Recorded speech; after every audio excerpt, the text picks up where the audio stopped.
بسم اللہ الرحمن الرحیم۔ السلام علیکم دوستو، آگے بڑھنے سے پہلے اگر ہو سکے تو لائک اور سبسکرائب کا بٹن ضرور دبا لیں، شکریہ۔ عمران خان کے لیے لمبی قانونی کارروائیاں شروع ہونے والی ہیں۔ کسی سیاستدان کا تحفظ فورسز کی ذمہ داری نہیں۔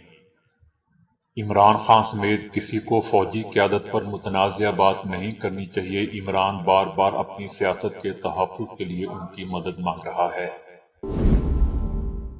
پاکستان کے صدر ڈاکٹر الوی نے کہا ہے کہ آرمی چیف سمیت کسی بھی فوجی کی حب الوطنی پر شک نہیں کرنا چاہیے۔ آرمی چیف سمیت پوری فوج محب وطن ہے، جن کی حب الوطنی پر شک نہیں کرنا چاہیے۔ عمران خان نے آرمی چیف کے حوالے سے جو بات کی وہ خود وضاحت کرنے میں کوئی کنفیوژن پیدا نہیں کرنا چاہتا۔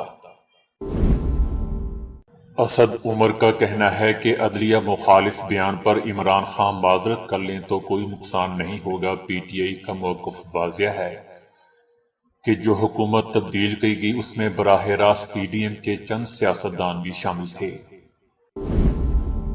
آسٹریلوی سینیٹر کا کہنا ہے کہ پاکستان کے سیلاب زدگان کی محض $20 لاکھ امداد تضحیک ہے۔ سیلاب سے پاکستان میں 3 کروڑ 30 لاکھ افراد متاثر ہوئے ہیں، جو آسٹریلیا کی آبادی سے بھی زیادہ ہیں۔ پاکستان میں سیلاب سے مزید 24 افراد مارے گئے۔ اموات کی تعداد 1314 ہو چکی ہے۔ ملک بھر میں مزید 115 افراد زخمی ہوئے، جس کے بعد زخمیوں کی تعداد 12,703 ہو چکی ہے۔ غیر معمولی پروسیس شدہ غذائیں معدے کے کینسر کی وجہ قرار۔ برطانیہ میں ایک بہت بڑے مطالعے سے انکشاف ہوا ہے کہ جنک فوڈ اور مصنوعی طریقے سے بنائی گئی غذائیں انتہائی مضر ہوتی ہیں۔ برطانیہ کی وزیر خارجہ لز ٹرس برطانیہ کی نئی وزیر اعظم منتخب بورس جانسن کورونا اسکینڈل سامنے آنے کے بعد جولائی میں مستعفی ہو گئے تھے۔ فواد چودھری کا کہنا ہے کہ نون لیگ کے فوج سے متعلق خیالات پر ڈان لیکس موجود ہے۔ کیا اب خواجہ آصف جیسا شخص نئے آرمی چیف کی تقرری کی سمری ارسال کرے گا؟ سیلاب نے سوڈان میں تباہی مچا دی۔ 112 ہلاکتیں، 35,000 کے قریب گھر مکمل طور پر تباہ ہو گئے۔ آئی ایس پی آر کا کہنا ہے کہ عمران خان کے فوج سے متعلق بیان پر آرمی میں شدید غم و غصہ پایا جاتا ہے۔ آرمی چیف کی تعیناتی کے طریقے کو متنازع بنانا نہ پاکستان کے مفاد میں ہے اور نہ ہی پاک فوج کے مفاد میں۔ ویرات کوہلی کا کہنا ہے کہ پاکستان نہ صرف مقابلہ بلکہ عزت کرنے والی ٹیم بھی ہے۔ بابر اعظم بہت باصلاحیت کھلاڑی ہیں اور ان سے احترام کا رشتہ ہے۔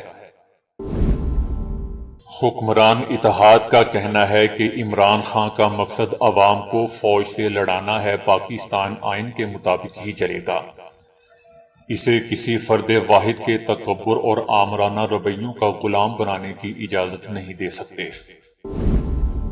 دوران پرواز پائلٹ بے ہوش، مسلسل پرواز کرتا طیارہ ایندھن ختم ہونے پر گر کر تباہ۔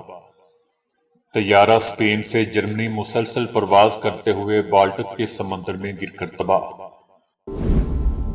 شیخ رشید احمد کا کہنا ہے کہ آئی ایم ایف پروگرام کے باوجود ملک ڈیفالٹ کر سکتا ہے۔ حکومت کو قرضے مل نہیں رہے اور واپس کرنے کی صلاحیت بھی نہیں ہے۔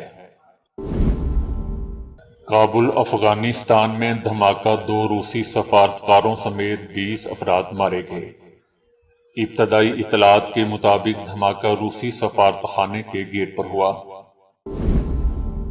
آہنی ہاتھ والے کھلاڑی نے 1 منٹ میں 68 بیس بال بیٹ توڑ ڈالے۔ محمد کریم نوج کا تعلق جرمنی سے ہے، جو اس سے پہلے ہاتھوں سے ناریل اور سافٹ ڈرنکس کین توڑ چکے ہیں۔